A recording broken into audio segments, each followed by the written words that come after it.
Good morning student. मैं श्वेता सिंह, आपकी Hindi teacher from hill spring international junior college. तो आज हम हिंदी का 8वां पाठ तत्सत पढ़ेंगे, जिसके लेखक जो हैं वो जैनेंद्र कुमार जी हैं। तो हम सबसे पहले लेखक का परिचय देखेंगे, लेकिन उससे भी पहले हम देखते हैं कि तत्सत शब्द का अर्थ क्या होता है। तो तत्सत शब्द दो शब्दों से मिलकर बना हुआ है, तत् और सत। तत् मतलब क्या होता है, वही, और सत मतलब सत्य। तो तत् सत का अर्थ क्या हो गया कि वही सत्य है। वही सत्य है मतलब क्या, कि सभी को उस ईश्वर ने ही बनाया है। यही सत्य है कि सभी को उस ईश्वर ने ही बनाया है। यह तो हम सभी जानते हैं कि प्रकृति की प्रत्येक वस्तु को उस परमपिता परमेश्वर ने बनाया है, और हम इस बात को भी भूल जाते हैं और अपने आप में ही चूर रहते हैं, और ईश्वर द्वारा बनाई दूसरी वस्तुओं को महत्व नहीं देते हैं और उसकी उपेक्षा करते हैं। उसी वजह से प्रकृति बार बार अलग अलग तरह से हमें समझाने की कोशिश करती है कि हम प्रकृति पर विजय प्राप्त नहीं कर सकते हैं।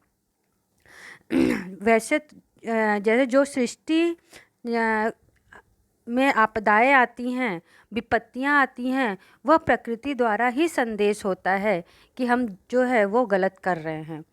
मनुष्य मनुष्य है और सभी को ईश्वर ने ही बनाया है, अतः हमें प्रकृति को बदलने का प्रयास नहीं करना चाहिए। परंतु मनुष्य अपने आप को ही सर्वोपरि मान बैठते हैं और प्रकृति को समय समय पर हानि पहुंचाते रहते हैं, और हम भूल जाते हैं कि सारे सृष्टि की रचना ईश्वर ने ही की है।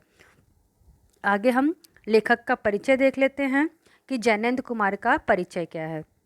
लेखक का नाम क्या है, जैनेंद्र कुमार। वह बहुमुखी प्रतिभा के साहित्यकार हैं।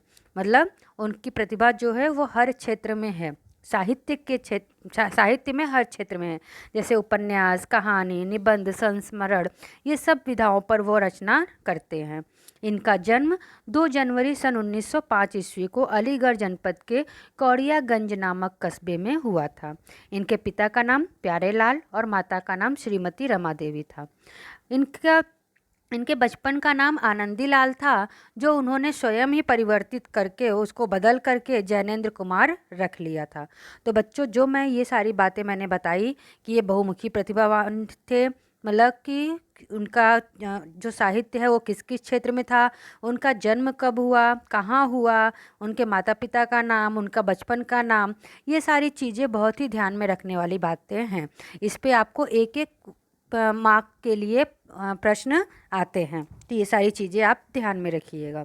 और इनकी प्रारंभिक शिक्षा जो है वो हस्तिनापुर ऋषभ ब्रह्माचार्य आश्रम में हुई थी। ठीक है बच्चों।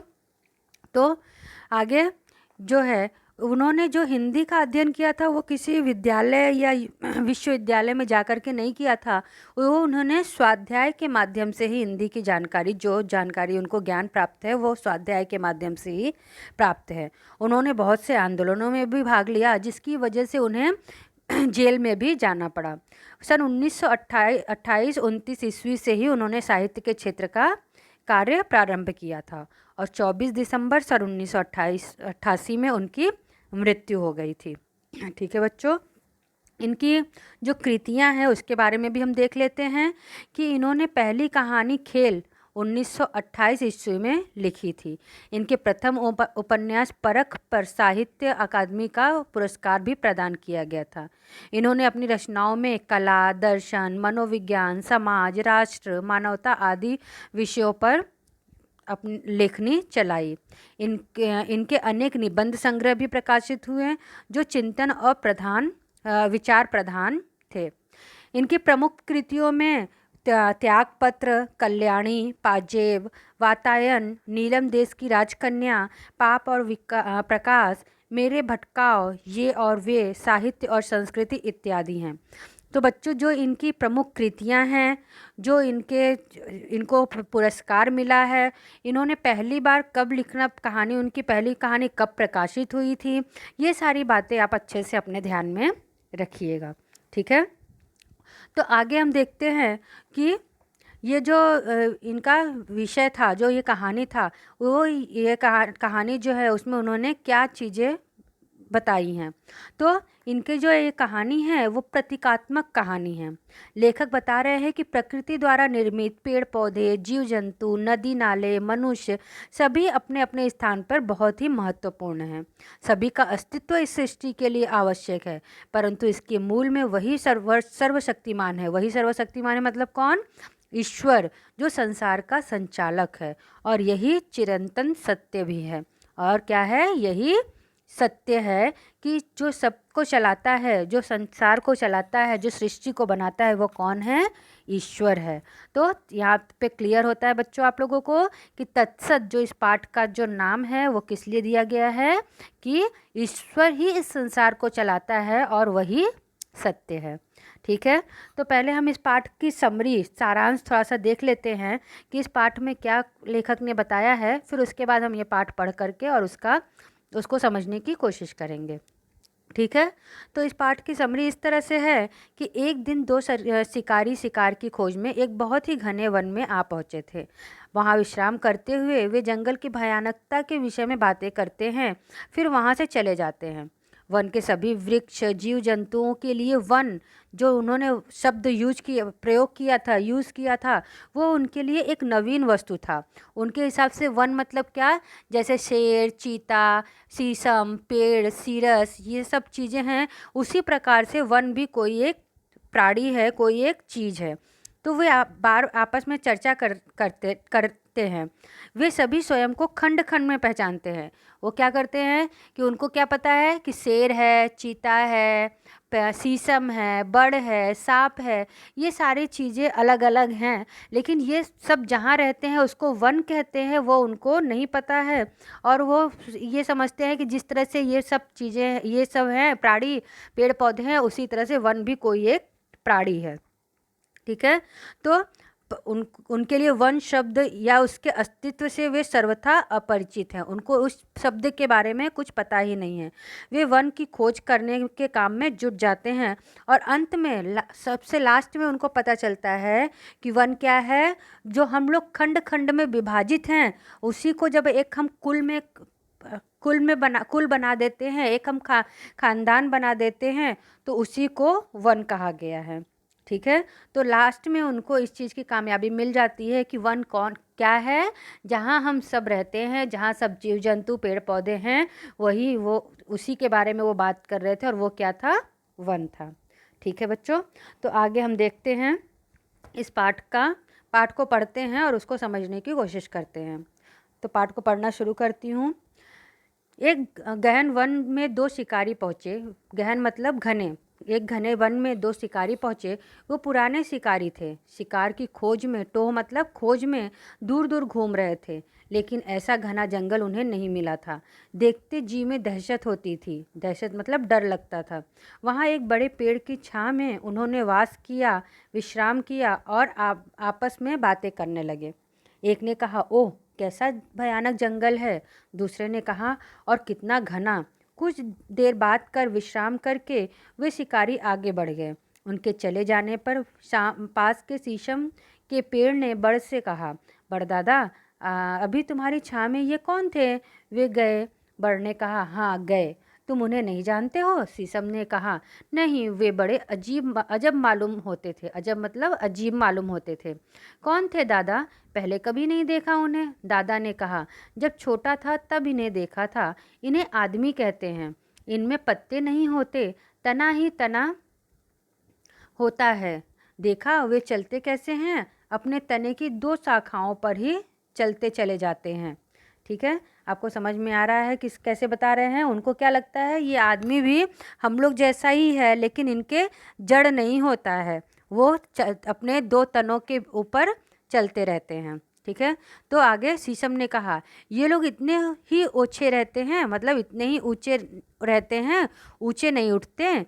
क्यों दादा? दादा ने कहा, हमारी तुम्हारी तरह इनमें जड़ें नहीं होती। बढ़े तो काहे पर? क्या बताते हैं कि उनको ऐसे लगता है कि हम लोग तो ज़मीन के अंदर हमारी जड़ें रहती हैं, इसके लिए हम बढ़ते चले जाते हैं, लेकिन इनकी तो कोई जड़ें नहीं हैं, तो वो कैसे बढ़ेंगे?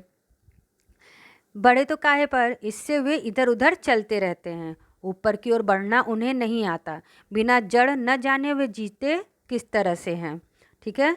तो क्या बताते हैं कि बड़दादा ने सही ही कहा कि मनुष्य अपने बुद्धि, शक्ति और ज्ञान का दिखावा करता है। वो इस दिखावा और अहंकार के कारण वह प्रकृति के हर एक वस्तु को नष्ट करता है, हुआ चला जा रहा है। बुद्धि और विवेक होने के बावजूद भी वह नासमझ बना हुआ है, वह वास्तविकता को झुठला रहा है। बड़दादा के अनुसार वह ऊपर की ओर उठना नहीं जानता है।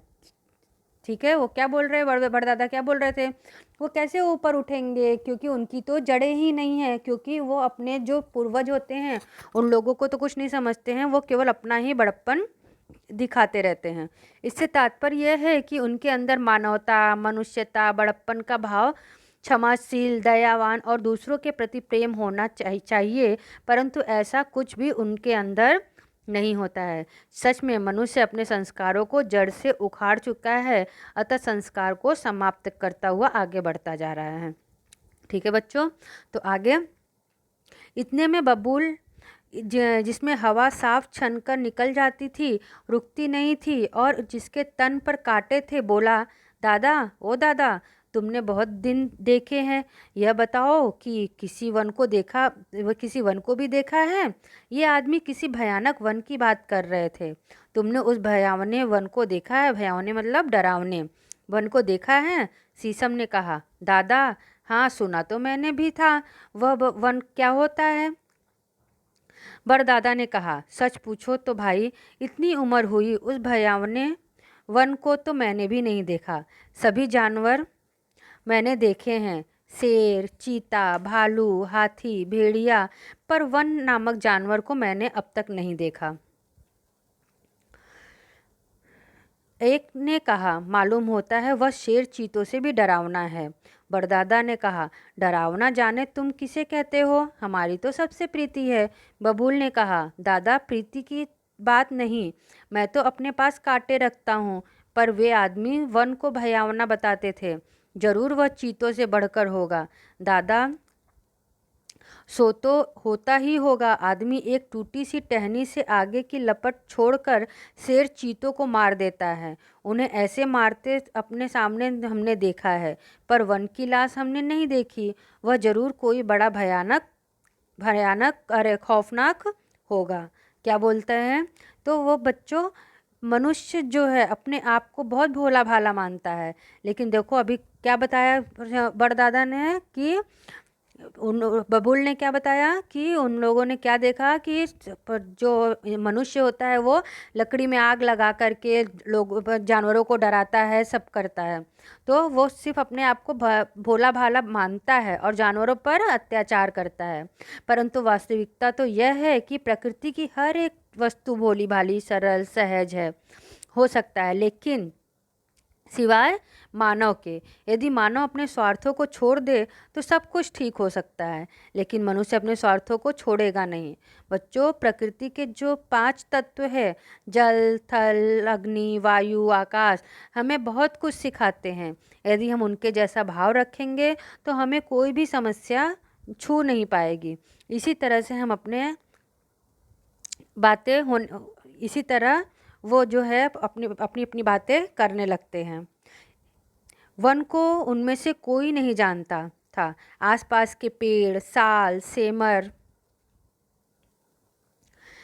सीरस उस बातचीत में हिस्सा लेने लगे। वन को कोई मानना नहीं चाहता था, किसी को उसका कुछ पता नहीं था, पर उसका डर सबको था। इतने में पास ही जो बास खड़ा था और जो जरा हवा पर खड़खड़ करने लगता था, उसने अपनी जगह से ही सीटी सी आवाज़ देकर कहा, मुझे बताओ क्या बात है, मैं पोला हूँ, मैं बहुत जानता हूँ। बड़दादा ने गंभीर वाणी से कहा, तुम तीखा बोलते हो। बात यह है कि बताओ, तुमने वन देखा है?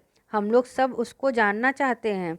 बास ने रीति आवाज़ से कहा, मालूम होता है हवा मेरे भीतर के रिक्त में वन वन वन वन कहती हुई घूमती रहती है, पर ठहरती नहीं।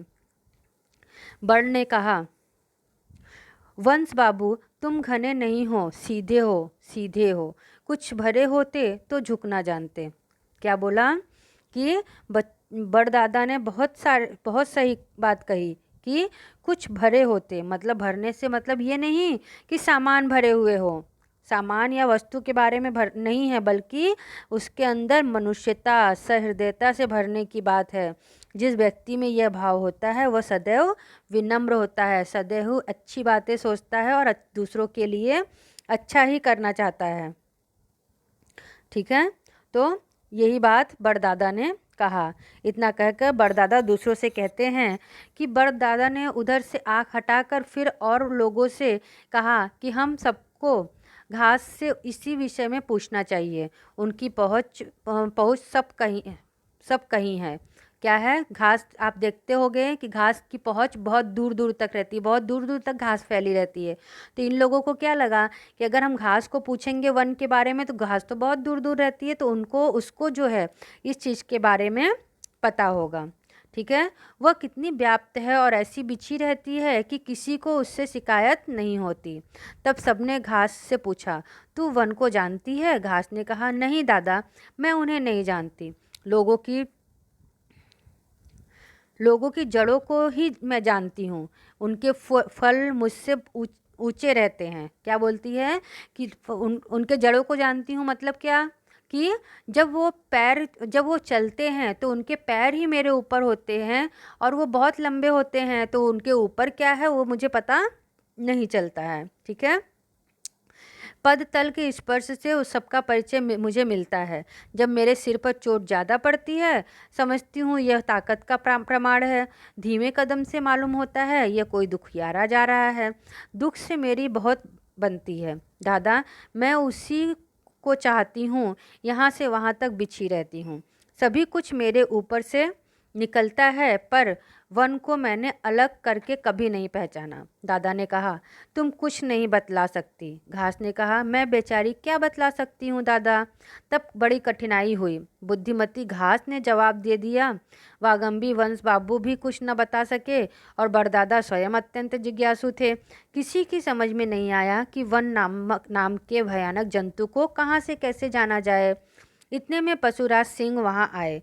बड़दादा ने पुकार कर कहा, ओ सिंह भाई, तुम बड़े पराक्रमी हो, जाने कहाँ कहाँ छापा मारते हो। एक बात तो बताओ भाई। शेर ने पानी पीकर गर्व से कहा। जब शेर ने ऐसा सुना कि सब उससे कुछ पूछना चाहते हैं तो एकदम गर्व से दहाड़ कर कहा, कहो क्या कहते हो। बड़दादा ने कहा, हमने सुना है कि कोई वन होता है जो यहाँ आसपास है और बड़ा भयानक है। हम तो समझते थे कि तुम सबको जीत चुके हो। वो उस वन से कभी तुम्हारा मुलाकात हुआ है? बताओ वह कैसा होता है। शेर ने दहाड़ कर कहा, लाओ सामने वह वन, जो अभी मैं उसे फाड़ चीर कर न रख दूं। मेरे सामने भला वह क्या हो सकता है। बड़दादा ने कहा, तो वन से कभी तुम्हारा सामना नहीं हुआ? शेर ने कहा, सामना होता तो क्या वह जीता बच सकता था? मैं अभी दहाड़ देता हूँ, हो अगर वन आए, वह सामने खुली चुनौती है, या वह है या मैं हूँ। ऐसा कहकर उस वीर सिंह ने वह तुमुल यानी बहुत तेज घोर गर्जना किया कि दिशाएं कांपने लगी। बड़दादा के देह के पत्र खड़खड़ करने लगे। उनके शरीर के कोटर में वास करते हुए यानी खोखले में वास करते हुए शासक चींची कर उठे। चारों ओर जैसे आतंक भर गया, पर वह गर्जना गूंज बनकर रह गई। हुंकार का उत्तर कोई नहीं आया। जिस तरह से उसने गर्जना की शेर ने, तो किसी ने भी हाँ के रूप में कोई उत्तर नहीं दिया। सिंह ने उस समय गर्व से कहा, तुमने यह कैसे जाना कि कोई वन है और वह आसपास रहता है? आप सब निर्भर रहिए कि वन कोई नहीं है, कहीं नहीं है, मैं हूँ। तब किसी और का खटका आपको रखना नहीं चाहिए। क्या बोल रहे हैं कि सिंह ने क्या बोला कि आप लोग क्यों किसी वन से डर रहे हो? किसी से डरने की कोई ज़रूरत नहीं है, क्योंकि जहाँ मैं हूँ वहाँ आप लोगों को किसी और से डरने की ज़रूरत नहीं है। बड़दादा ने कहा, आपकी बात सही है, मुझे यहाँ सदियाँ हो गई हैं। वन होता तो दिखता अवश्य, फिर आप हो, तब कोई और क्या होगा। पर वे दो साख पर चलने वाले जीव जो आदमी होते हैं, वे ही यहाँ मेरी छाँ में बैठकर उस वन की बात कर रहे थे।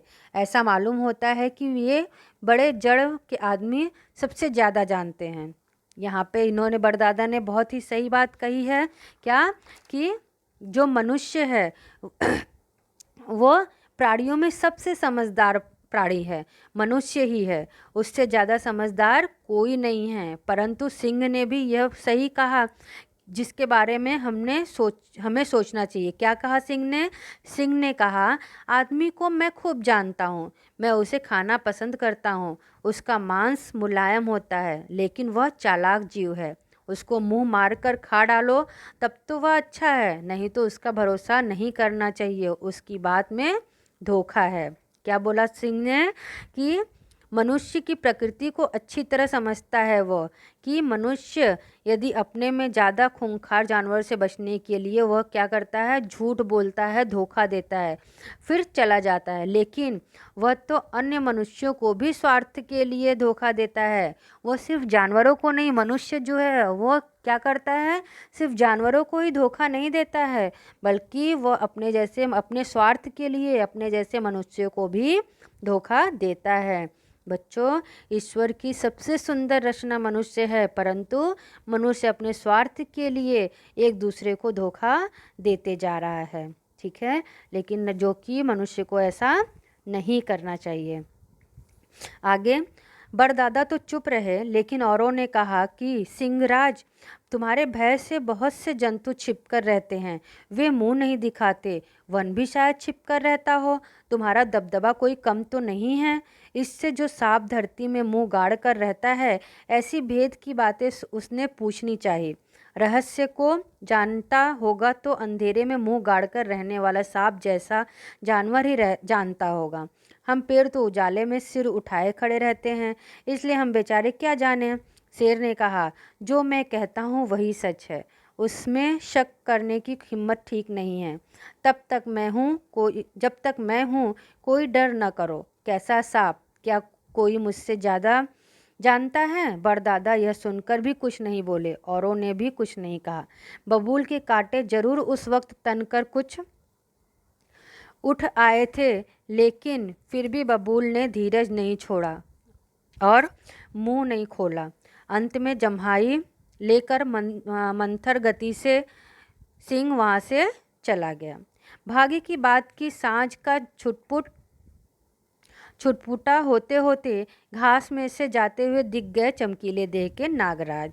बबूल की निगाह तीखी थी, झट से बोला, दादा, ओ बड़दादा, वह जा रहे हैं सरपराज, यानी जीव हैं। मेरा तो मुंह उनके सामने कैसे खुल सकता है? आप पूछो तो जरा कि वन का ठौर ठिकाना क्या उन्होंने देखा है? बड़दादा शाम से ही मौन रहते हैं, यह उनकी पुरानी आदत है। बोले, संध्या आ रही है, इस समय बाचालता नहीं चाहिए। क्या बोले कि सबकी जिज्ञासा इतनी ज़्यादा थी कि बबूल ने जैसे ही सर्पराज को, नागराज को वहाँ से जाते हुए देखा तो उन्होंने बोला कि बड़दादा, मैं तो उनके सामने नहीं बोल सकता हूँ, लेकिन आप तो बात कर सकते हैं, तो आप उनसे पूछिए ना कि वो वन का ठौर ठिकाना वो कहाँ रहता है, जानते हैं क्या? तो बड़दादा ने क्या बोला कि शाम के समय मैं चुप रहना पसंद करता हूँ, इसलिए मैं कुछ नहीं बात करूँगा। बबूल झक्की ठहरे, बोले, बड़दादा, सांप धरती से इतना चिपट कर रहते हैं कि सौभाग्य से हमारी आंखें उन पर पड़ती हैं। वर्ण देखिए ना, कैसा चमकता है। यह सर्प अतिशय श्याम है, इससे उतने ही ज्ञानी होंगे। अवसर खोना नहीं चाहिए, उनसे कुछ रहस्य पा लेना चाहिए। बड़दादा ने तब गंभीर वाणी से सांप को रोककर पूछा, हे नाग, हमें बताओ कि वन का वास कहाँ है और वह स्वयं क्या है? सांप ने साश्चर्य मतलब आश्चर्य से कहा, किसका वास? वह कौन जंतु है? और उसका वास पाताल तक तो कहीं नहीं, कहीं है ही नहीं। बड़दादा ने कहा, हम कोई उसके संबंध में कुछ नहीं जानते, तुमसे जानने की आशा रखते हैं। क्या बोलते हैं कि हम में से कोई भी उसके बारे में नहीं जानता है, और लेकिन हम तुमसे जानना चाहते हैं। जहाँ जरा छिद्र हो वहाँ तुम्हारा प्रवेश है, टेढ़ा मेढ़ा तुमसे बाहर नहीं है, इससे तुमसे पूछा है। क्या बोलते हैं कि छोटे से छोटे छिद्र में भी तुम चले जाते हो, टेढ़े मेढ़े रास्ते पे भी तुम चले जाते हो, इसीलिए हमने तुमसे पूछा है। सांप ने कहा, मैं धरती के सारे गर्त जानता हूँ, सारी गहराई जानता हूँ, वहाँ ज्ञान की खान है। तुमको अब क्या बताऊँ, तुम नहीं समझोगे। तुम्हारा वन लेकिन कोई गहराई की सच्चाई नहीं जान पड़ती। वह कोई बनावटी सतह की चीज़ है। मेरा वैसी ऊपरी और उथली बातों से वास्ता नहीं रहता। क्या बोलता है सर्प कि जो तुम्हारा ये वन नाम का जीव है वो केवल फर्जी है, बनावटी है, ऐसा सत्य नहीं है। क्योंकि मैं तो पाताल तक देखता हूँ, हर जगह देखता हूँ, मुझे इस नाम की कोई चीज़ दिखाई नहीं देती है। मतलब यह है कि जीव जंतु और पेड़ पौधे आपस में मिले और पूछताछ करने लगे कि वन को कौन जानता है, वह कहाँ है, क्या है। उसमें सबकी ही अपना अपना ज्ञान था। अज्ञानी कोई नहीं था, पर वन का जानकार कोई नहीं था। ऐसी चर्चा हुई कि विद्याओं पर विद्याएं उसमें से प्रस्तुत हो गईं। अंत में तय पाया गया कि दो टांगों वाले आदमी ईमानदार जीव नहीं हैं। उसने तभी वन की बात बनाकर कह दी है। वह वन बन गया है, सच में वह नहीं है। क्या सबने निष्कर्ष निकाला कि जो दो पैर वाले आदमी थे उन्होंने क्या किया है, वन के बारे में झूठी बात बतलाई है। ऐसा कुछ भी नहीं है, ये झूठ है, उन्होंने झूठ बताया है। उस निश्चय के समय बड़दादा ने कहा, भाइयों, उन आदमियों को फिर आने दो। इस बार साफ साफ उनसे पूछना है कि बताएं वन क्या है। बताएं तो बताएं, नहीं तो खामखा झूठ बोलना छोड़ दें। लेकिन उनसे पूछने से पहले उस वन से दुश्मनी ठानना हमारे लिए ठीक नहीं है। यह भयावना सुनते हैं, जाने वह और क्या है। क्या बड़दादा बोलते हैं कि सबसे बोलते हैं कि ठीक है, अभी हमको वन से कोई दुश्मनी नहीं लेनी चाहिए। हम फिर से उस दो पैर वाले आदमियों का इंतज़ार करेंगे और उनसे उस वन की सत्यता जानेंगे, सत्य की जानकारी लेंगे। उसके पहले हमें वन से दुश्मनी ठाननी नहीं चाहिए, क्योंकि हमने सुना है कि वो भयानक है, लेकिन और वो कुछ भी हो सकता है। लेकिन बड़दादा की वहाँ विशेष चली नहीं। जवानों ने कहा कि ये बूढ़े हैं, उनके मन में डर बैठा है और जंगल के न होने का फैसला पास हो गया। ठीक है, तो बच्चों क्या सबने निष्कर्ष निकाला कि जैसे आज की भी जनरेशन वही करती है कि बूढ़े लोगों को वैल्यू नहीं देती है कि अरे इनकी जो सोच है, इनकी जो परंपराएं हैं वो सब रूढ़िवादी है, वो सब पुराने हैं, तो वो अपनी सोच को ही आगे रखना चाहते हैं। वही चीज़ यहाँ पे भी हुआ कि सबने क्या निष्कर्ष निकाला कि ये जो हैं वो बहुत बूढ़े हो चुके हैं, इस कारण से उन्हें बहुत डर है। तो वो उनकी बातें न मान करके उन लोगों ने निष्कर्ष निकाल लिया कि जंगल नहीं है। ठीक है बच्चों, तो आगे देखते हैं। एक रोज आफत के मारे फिर वे शिकारी उस जगह आए। उनका आना था कि जंगल जाग उठा। ठीक है, इस बार फिर से ऐसा हुआ कि वो जो आदमी थे वो फिर से जंगल की तरफ आए और सब लोग उसको देख करके, सब जीव जंतु पेड़ पौधे वो एकदम जाग उठे। बहुत से जीव जंतु झाड़ी पेड़ तरह तरह की बोली बोलकर अपना विरोध दर्शाने लगे, अपनी अपनी आवाज़ में बोलने लगे। आदमी बेचारों को अपनी जान का संकट मालूम होने लगा, तो उन्होंने क्या किया, अपनी अपनी बंदूकें संभाल ली। बड़दादा ने बीच में पड़कर कहा, अरे तुम लोग अधीर क्यों होते हो? क्या बोलते हैं, तुम लोग इतने गुस्से में क्यों होते हो? इन आदमियों के ख़त्म हो जाने से तुम्हारा फैसला निर्भ्रम नहीं कहलाएगा। क्या बोलते हैं कि तुम लोग इतने गुस्से में आ जाओगे, तुम लोग इतना अपनी संयम शक्ति छोड़ दोगे, तो ये आदमी अगर मर गए तो हमें अपने प्रश्नों का जवाब नहीं मिलेगा। जरा तो ठहरो, गुस्से से कहीं ज्ञान हासिल होता है? मैं खुद निपटारा किए देता हूँ। यह कहकर बड़दादा आदमियों को मुखातिब करके बोले, भाई आदमियों, तुम भी इन पोली चीज़ों का मुंह नीचे करके रखो जिनमें तुम आग भरकर लाते हो। क्या बोल रहे हैं कि बंदूक को बोलते हैं कि जिसमें तुम आग भर करके लाते हो उसको तुम नीचे करो और पहले हमारी बातें ध्यान से सुनो, डरो मत। अब ये बताओ कि वह वन क्या है जिसकी तुम बात किया करते हो? बताओ वह कहाँ है?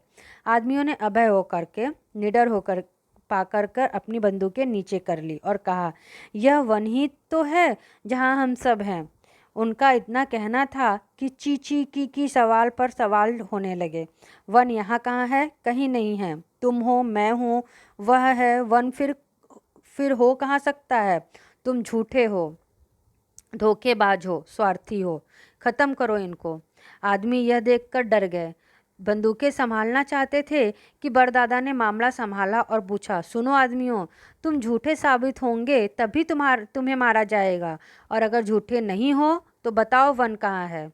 क्या बोलते हैं कि तुम सच सच बता दोगे तो तुम्हारी जान को कोई भी खतरा नहीं है, अगर तुम झूठ बोलोगे तो ही तुम्हें मारा जाएगा। तो वन के बारे में हमें बताओ। उन दोनों आदमियों में से प्रमुख ने विस्मय से और भय से कहा, हम सब जहाँ हैं वही तो वन है। बबूल ने अपने कांटे खड़े करके कहा, बको मत, वह सेमर है, वह सीरस है, वह साल है, वह घास है, वह हमारे सिंहराज हैं, वह पानी है, वह धरती है। तुम जिनकी छाँव में हो वह हमारे बड़दादा हैं। तब तुम्हारा वन कहाँ है? दिखाते क्यों नहीं? तुम हमको धोखा नहीं दे सकते। प्रमुख पुरुष ने कहा, यह सब कुछ ही वन है। इस पर क्या बोलते हैं, सबने बबूल ने सबके नाम बता दिए और वो गुस्से में होकर के बोलता है, तो ये सब चीज़ें हैं लेकिन वन कहाँ है? तो वो ये समझ ही नहीं पा रहे थे कि जो ये सारी चीज़ें हैं जहाँ पे हैं वही वन है। तो प्रमुख पुरुष ने कहा, क्या बताया कि जहाँ जो ये सब कुछ है वही तो वन है। इस पर गुस्से से भरे कई जानवरों ने कहा, बात से बचो नहीं, ठीक बताओ, नहीं तो तुम्हारी खैर नहीं। अब आदमी क्या कहे? परिस्थिति देखकर वे बेचारे जान से निराश होने लगे। अपनी मानवीय बोली में, अभी तक तो वो जानवरों और पेड़ पौधों की बोली में बातें कर रहे थे, और अब क्या करते हैं, वो दोनों व्यक्ति जो हैं, दोनों आदमी जो हैं, वो अपनी भाषा में बात करते हैं। एक ने कहा, यार कह क्यों नहीं देते कि वन नहीं है? देखते नहीं किनसे पाला पड़ा है। दूसरे ने कहा, मुझसे तो कहा नहीं जाएगा। तो क्या मरोगे? सदा कौन जिया है? इसमें इन भोले प्राणियों को भुलावे में कैसे रखूं? ठीक है बच्चों, तो क्या बोलते हैं कि वो लोग आपस में बात करते हैं और बोलते हैं कि इनको हम झूठ बोल देते हैं कि वन नहीं है। तो दूसरा आदमी क्या बोलता है, नहीं मैं तो ऐसा नहीं कर सकता हूँ, मैं झूठ नहीं बोलूँगा। तो वो बोलता है कि दूसरा आदमी क्या बोलता है, तो क्या मरेंगे? तो उसने बोला कि कौन सदा हमेशा कौन जिया है? ये भोले प्राणी हैं, इनको मैं भुलावे में कैसे रखूं? तो मनुष्य को अच्छे से पता है कि प्रकृति जो है वो एक चीज़ बहुत ही भोली भाली, निश्चल और निस्वार्थी चीज़ है। प्रकृति की हर एक चीज़ मनुष्य का साथ देती है। पता है ना आपको, पेड़ से हमें बहुत सारी जड़ी बूटियाँ, फल फ्रूट सब कुछ मिलते हैं। जानवर भी हमारे काम में आते हैं, हवा मिलती है, सब कुछ हमें प्रकृति से मिलता है। उनमें से हम भी एक हैं, परंतु हमने अपने दिमाग में छल कपट, धोखा, स्वार्थ, न जाने क्या क्या सीख लिया है। परंतु पेड़ पौधे, पशु पक्षी, इन सब में ऐसा कुछ नहीं दिखाई देता है, इसलिए वे भोले हैं और वन नाम से अपरिचित हैं। ठीक है, तो यह कहकर प्रमुख पुरुष ने सबसे कहा, भाइयों, वन कहीं दूर या बाहर नहीं है, आप लोग सभी वह हो। इस पर फिर गोलियों सी सवालों की बौछार उन पर पड़ने लगी। क्या कहा? मैं वन हूँ? तब बबूल कौन है? झूठ! क्या मैं यह मानूं कि मैं बास नहीं हूँ, वन हूँ? मेरा रोम रोम कहता है मैं बास हूँ, और मैं घास, और मैं शेर, और मैं सांप। इस भांति ऐसा शोर मचा कि उन बेचारे आदमियों की अकल गुम होने को आ गई। बड़दादा न हो तो आदमियों का काम वहाँ तमाम होता था। क्या हुआ कि सब में इतना गुस्सा था वन के बारे में जानकारी पाने के लिए कि अगर बड़दादा न होते तो शायद वो आदमी नहीं बचते थे। उस समय आदमी और बड़दादा में कुछ ऐसी धीमी धीमी बातचीत हुई कि वह कोई सुन नहीं सका। बातचीत के बाद पुरुष उस विशाल बड़ के वृक्ष के ऊपर चढ़ता दिखाई दिया। वहाँ दो नए नए पत्तों की जोड़ी खुले आसमान की तरफ मुस्कुराती हुई देख रही थी। आदमी ने उन दोनों को बड़े प्रेम से पुचकारा। पुचकारते समय ऐसा मालूम हुआ जैसा मंत्र रूप में उन्हें कुछ संदेश भी दिया। क्या किया? उनको प्यार से पुचकारा, और प्यार से पुचकारते हुए, प्यार करते हुए उन लोगों को कुछ बातें बताई। वन के प्राणी यह सब कुछ स्तब्ध मतलब आश्चर्य भाव से देख रहे थे। उन्हें कुछ समझ में ना आ रहा था। देखते देखते पत्तों की वह जोड़ी उद्ग्रीव हुई, मतलब ऊपर उठ करके देखने लगी। मानो उनमें चैतन्य भर गया, नया जोश भर गया। उन्होंने अपने आसपास और नीचे देखा। जाने उन्हें क्या दिखा कि वे कांपने लगे। उनके तन में लालिमा व्याप्त हो गई। कुछ क्षण बाद मानो वे एक चमक से चमके, जैसे उन्होंने खंड को कुल में देख लिया कि कुल है, खंड नहीं है। क्या बता रहे हैं लेखक? यहाँ पे बता रहे हैं कि जो वो दो पत्तियां एकदम ऊपर थी, तो एक आदमी वो वृक्ष पर चढ़ करके, वो पेड़ पर चढ़ करके उन पत्तियों को प्यार से समझाया। तो वो पत्तियां जो हैं वो जो सिर्फ आसमान की तरफ देखती थी, उन्होंने नीचे देखा, अगल बगल देखा, तो उनको वो पूरा जगह जो है, वो लोग, पेड़ पौधे, जीव जंतु, सारी चीज़ें दिखाई दी। तब उनको वो समझ में आया कि पेड़ अलग नहीं है, शेर अलग नहीं है, सब एक परिवार के लोग हैं, और ये जो पूरा परिवार जिस जगह पे है वही वन है। ठीक है बच्चों, तो उनको क्या समझ में आया कि ये जो पूरा जहाँ हम सब रह रहे हैं वो क्या है, एक वन है। हम अलग अलग नहीं हैं, हम एक ही परिवार के सदस्य हैं। वह आदमी अब नीचे उतर आया था और वनचरों के समक्ष खड़ा था। बड़दादा ऐसे स्थिर शांत थे मानो योग मग्न हो कि सहसा उनकी समाधि टूटी। वे जागे मानो उन्हें अपने चरम शीर्ष से कोई अनुभूति प्राप्त हुई हो। उस समय सब और सब प्रश्न मौन व्याप्त था। उसे भग्न करते हुए बड़दादा ने कहा, वह है। वह कौन? ईश्वर। ईश्वर है कहकर वह चुप हो गए। साथियों ने दादा को संबोधित करते हुए कहा, दादा, ओ दादा। दादा ने इतना ही कहा, वह है, वह है। कहाँ है, कहाँ है? सब कहीं हैं, सब कहीं हैं, और हम नहीं, वह। क्या बोले दादा? कि हम नहीं हैं, वह है, ईश्वर है। ईश्वर ने ही सब कुछ बनाया है। बच्चों, यहाँ वह मतलब ईश्वर, और सही भी तो है। हम सभी को ईश्वर ने ही बनाया है। सारे सृष्टि की रचना ईश्वर ने ही की है, और एक हम हैं कि सृष्टि और प्रकृति को हमेशा अलग अलग करके देखने में लगे रहते हैं। बच्चों, जिस ईश्वर ने हमें बनाया है, उसी ईश्वर में प्रकृति की हर चीज़ों को बनाया है, और हम इस बात से इनकार नहीं कर सकते हैं। यही कारण है कि प्रकृति हमारा सुरक्षा करती है और हमें जीवन जीना सिखाती है। हम पर अपना सब कुछ न्यौछावर कर देती है, कुर्बान कर देती है, और बदले में हम उसे क्या देते हैं? दुख, पीड़ा। फिर भी पानी, आग, हवा, धरती, आकाश, पेड़ पौधे, पशु पक्षी ने ये नहीं कहा कि हम मनुष्यों की मदद नहीं करेंगे। वो हमेशा हमारी मदद करते रहते हैं। बच्चों, हमें यह नहीं भूलना चाहिए कि हमारा शरीर भी इन्हीं 5 तत्वों से मिलकर बना है, और अगर इसमें से एक भी नष्ट हो जाता है तो हमारा अस्तित्व मिट जाएगा।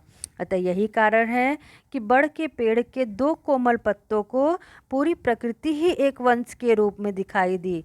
जब उन्होंने ऊपर से, हमेशा तो वो आकाश की तरफ देखते थे, लेकिन जब उन्होंने धरती की तरफ देखा तो उनको पता चला कि ये पूरी प्रकृति जो है वो एक वंश है, एक परिवार है, और उन्होंने इस बात को मान भी लिया। उन्हें ये समझ में आ गया कि अलग अलग रहकर हमारा जीवन अधूरा है, इसलिए हमें कुल में रहना चाहिए। ठीक है बच्चों, तब उन्हें समझ में आया कि जो ये हम सब एक जगह पे रह रहे हैं, इसी को वन कहते हैं, और ये सब रचना करने वाला कौन है? ईश्वर है। ठीक है बच्चों, तो मुझे आशा है कि आपको ये पाठ अच्छे से समझ में आया होगा, लेकिन फिर भी अगर कुछ भी समस्या हो तो मुझे आप पूछ सकते हो। Thank you.